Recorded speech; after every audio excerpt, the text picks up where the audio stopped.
Hey, it's Ben with SuperPumped Podcast, and I'm excited today about a topic that many of us don't like to talk about, the topic of failure. And in fact, over the next 4 episodes, I am going to talk with you and share with you and be vulnerable with you about 4 fall fails in my life.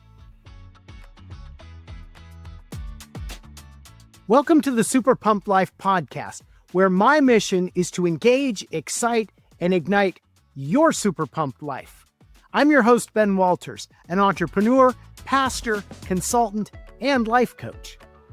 On this podcast, I will not only challenge you to dream big, I will help you take actionable, concrete steps to get from where you're at to where you want to go and start living your super pumped life.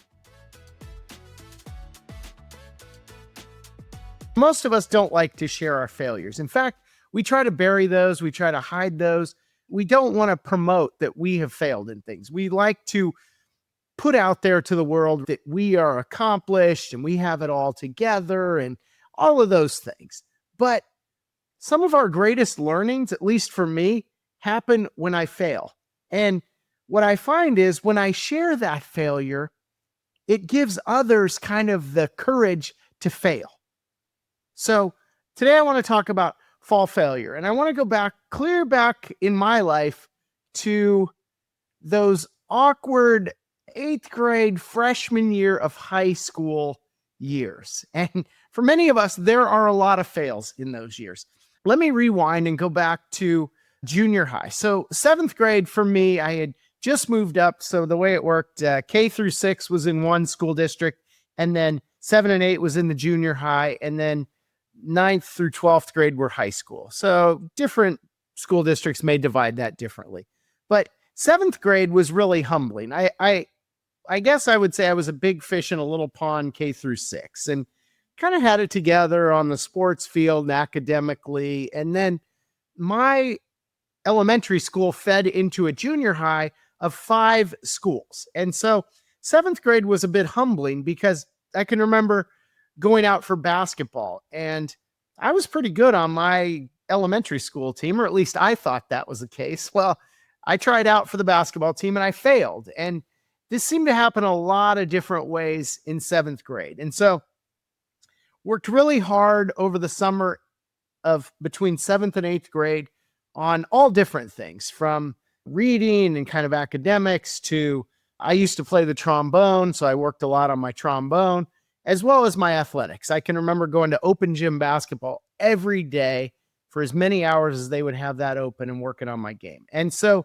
for me, and my wife gives me a hard time about this, stuff came together in 8th grade for me. In 8th grade, unlike most kids, was fantastic. I made the all-city band. I won the science fair. I was in honors classes. I had a really good GPA. The basketball team that cut me in 7th grade actually gave me a spot on the team, and I got to warm the bench all year, which was really cool. But I was on the team. So 8th grade, it came together. But then, as happens for so many of us, after 8th grade was over, I had to go to high school. When I went to high school, like many of us, you have multiple junior highs feeding into the high school. So you go, again, from being that big fish in a little pond to a little fish in a big pond, right? And so went to high school, and I thought I was really the stuff. I'd had a really good 8th grade year, but high school had a way of humbling me. And so a couple of things that happened. I was all city band. I thought I was pretty good. And so I tried out for the high school marching band, which tends to be sophomore, junior, and seniors. And I didn't make it. And I was like so irritated and distraught. I thought I was all city. Why am I not on the high school marching band? And so, you know what I did? I got mad and I quit. I told the band director, I'm done. I'm not doing this. I'm not playing in I don't even know what they call them, the orchestra bands or something. So I quit band, and then I went home and I said, I'm going to go out for football, right? So I went home and I told my mom, hey, I've quit the band and I'm going out for football. And she said, well, you probably shouldn't have quit the band because I'm not going to allow you to play football. She thought football was too big of a risk. And so here I am, kind of my identity is a bit threatened because I was a good band member and I thought I was a good athlete. And here, both those doors had closed, one on my own doing, one by my mom's doing. And so I thought, what can I do here? How can I generate some level of success, some specialization, or some kind of group for myself at the high school level? And so they were having cross country tryouts. And so I decided I'll try out for cross country. I've always liked to run. I can run a long way. I was a soccer player, midfielder, so I had a lot of stamina. And so I tried out for the cross country team. And the way cross country works is you have these kind of different practices where you race each other and essentially set up a seeding. And so I had gutted out some pretty good races. There were a lot of freshmen trying out. And I had gotten to the point where I actually had made the last spot on varsity. So I wasn't on the freshman team. I wasn't on the JV team. I actually was the fifth person on the varsity. And I was super excited about that. And so our first meet of the year was an invitational. So instead of just two schools playing each other, we were the host school for a big, because I went to Tempe High School, which is one of the more older established high schools in Arizona. And so Tempe High School, for as far back as anyone could remember, hosted this big invitational cross-country meet. And it was all over the Southwest. So it was schools from California, Nevada, Arizona, New Mexico. I don't know if anyone from Colorado, but maybe some Utah. I think 5 or 6 states. So there were 300 runners that were invited to come to our invitational. And so that was really cool. And we were the host school. And so even though our times as collectively as a cross-country team weren't that great, we were allowed to compete, sort of like hosting the World Cup, right? You get a spot or something like that. So we had a spot in this big invitational meet. And I can remember just being so excited as I put on that varsity uniform and I thought, wow, I am the stuff, right? I am running varsity cross country here as a freshman. You know, I've barely gone to any classes. This is awesome. So we start the race. And very quickly, I realized, man, these kids are fast. They are out like rabbits. I thought, I don't even know if I could sprint that fast for 100 yards, let alone 3.2 miles. And so we got out of the gate, and pretty quickly I realized, boy, not only can I not hang with the front people, I am struggling to just hang with any of the people. Anyway, I kept falling further and farther back because I was a freshman. This is my first big meet, right? I hadn't run in a cross-country meet. I'd run some track in junior high. So anyway, about, I don't know, with maybe a half mile to go in this race, I found myself dead last in the race. Now, in a 300-person race, to be dead last is just so rough. And, you know, people are pity cheering you, and it's just a bad place to be. And so in my mind, I've always been a determined person. I thought, I am not finishing last out of 300 people. I am not going to have it on that forever invitational meet, 300 out of 300. It just wasn't going to happen. And so I just started running like I've never run before, just to catch the guy in 299 position, right? And so I'm hustling, I'm gaining ground. I'm maybe within 30 yards of him by about a quarter mile to go. And I am just giving it all I have. And within the last probably eighth of a mile, I pull even with the 299th guy. We're running side by side for a minute, and he looks over, and I'll never forget it. He looks over at me and kind of has this smirk, grin look on his face, and then he just shoots right on out away from me. And so I had nothing left. I mean, I'd given it everything I had just to catch this kid. I finished dead last, 300th out of 300 runners. And so that was humiliating enough. But then because I was a freshman on the team, the rule was all the freshmen went around and collected the cones from the entire 3.2 mile race. And so I finished the race, and the coach is like, I don't even think he said good job, because 300th out of 300, you really aren't going to say good job, right? So he just said, Walters, catch your breath, but you need to start picking up the cones. And I thought, this really stinks. I turned around and I started picking up the cones. And I was so far back in that race that there's famous cross country teams up on the reservation out in the Southwest. And I think Chinley, they were already on the bus headed home. I can remember them pulling out as I'm catching my breath and picking up the cones. So that was an epic fall fail on my part. And that was humbling. I still, laugh about that I ran my first race and I finished 300th out of 300 people. Not a lot of people can say that. So that was what happened. What I want to share about that is 3 lessons. The first is that past success does not guarantee future success. So just because in 8th grade I'd had a pretty good run of things doesn't mean that when I went to high school, that was going to continue. I kind of had to reset, had to start over. And as you can hear, I started over at the very bottom, 300th out of 300. That was the first thing. Second thing is, and I think we need to remember this, all of us, is when we fish in a bigger pond, it is more difficult. It's easy to be a big fish in a small pond, but it's much harder to be a big fish in a big pond. And I think that limits some of us. Some of us stay in the small pond for a long time, maybe longer than we should, because we like being the big fish, right? But there's a lot more out there.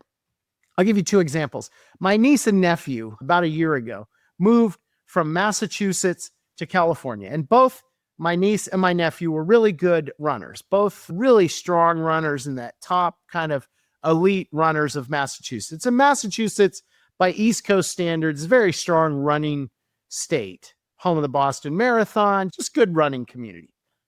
But when they moved to Southern California, that is next level. The athletes in California and just the sheer volume of runners. You think about how large California is. It's 20% of the nation's population versus tiny little Massachusetts. There is just way more athletes competing. The weather is better. And so for both my niece and my nephew, it was a little bit of culture shock to go from the big fish in the Massachusetts running pond to the little fish in the California pond. And so it was humbling a little bit at first.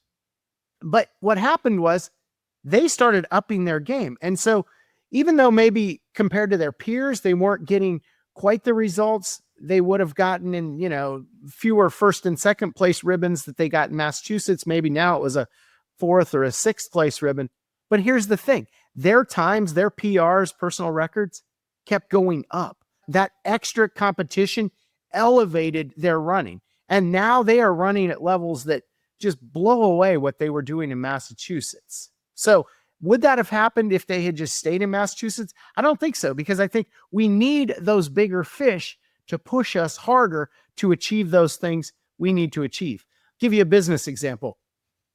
In our commercial cleaning business, we started in Dayton, Ohio, which is a mid-sized market. And we had really strong growth and really strong market penetration. And I can remember we were very proud of what percentage of the market we held within that Dayton market. But then do you know what we did? We bought another business in Cincinnati, which is a lot bigger. And then all of a sudden, the percentage of market penetration we had dropped way back. And I can remember our team was a little bit sad about this, a little bit disappointed, like, well, this really stinks. We have good market penetration in Dayton, but we've gone into this bigger pond in Cincinnati, and now we're just like a tiny little blip on the market penetration radar. And so we got sad about that. But when we looked at the actual numbers, we were doing more business in Cincinnati, even though we had a smaller slice of that larger pie than we did in Dayton, where we had a much larger slice of the pie. So it's all relative. Don't let the market size or who you're running against determine whether you think you're doing well or not doing well. Look at a more absolute thing of what's your time in a 3.2 mile race, or how much top line revenue are you creating, or how much profit are you creating? Those are the markers you should be looking at. So those are important things to remember. And then finally, I want to share this idea with you in terms of failure. I want to say that our failures will propel us to our next success. And so often it is in that process of failing that helps us make that success. And I finished last in that first race on varsity, right? Dead last. But do you know what happened over the course of that season? I was running varsity, right? And so I'm trying to keep up on my own team as well as in the future races. And by the way, I never finished last in another race again. I kept working, grinding, getting faster, getting quicker. And so even though at the beginning of the year, there were probably 6 or 8 of us freshmen, right? And even a couple of sophomores that were all bunched really close together in terms of times. And I just happened on the race before the big meet, that big invitational that I finished last in, to gut out just a slightly faster time. I can remember a kid name. His name was Scott. And I just barely nudged him out in that race. But then as I started running varsity over the course of that year, and he was winning JV races, right? But my time began to get faster and faster, and his incrementally got a little bit better. But that gap between he and I began to grow. And I became a better cross-country runner. I kind of elevated myself beyond that. And I would guess if my niece and nephew looked back at some of the peers they were right neck and neck with in Massachusetts, and they start looking at their times now, a year later versus their peers there, I bet you they've started to widen that gap. Just because in absolute terms, you're not seeing those results vis-a-vis your peers doesn't mean you're not improving. And I want to end on a happy note. There are few things in life I was more proud of than to, as a freshman, go to that Letterman ceremony. My kids give me a hard time. They're like, this was back when you still had a Letterman's banquet and you got a Letterman's jacket. But when I went to that Letterman ceremony and I got that T for Tempe High, and I was the first kid in my freshman class to get their varsity letter and then go and pick out my Letterman jacket and to be able to wear that on campus that winter after the fall cross-country season, I was so proud. And yet that moment of pride only came about because I was willing to fail. If I had quit, if I had said, you know what, I don't like being humbled as 300 out of 300, I never would have got that Letterman's jacket. So I encourage you, man, when you are failing, it is moving you one step closer to improvement. It is moving you one step closer to those goals that you want to reach.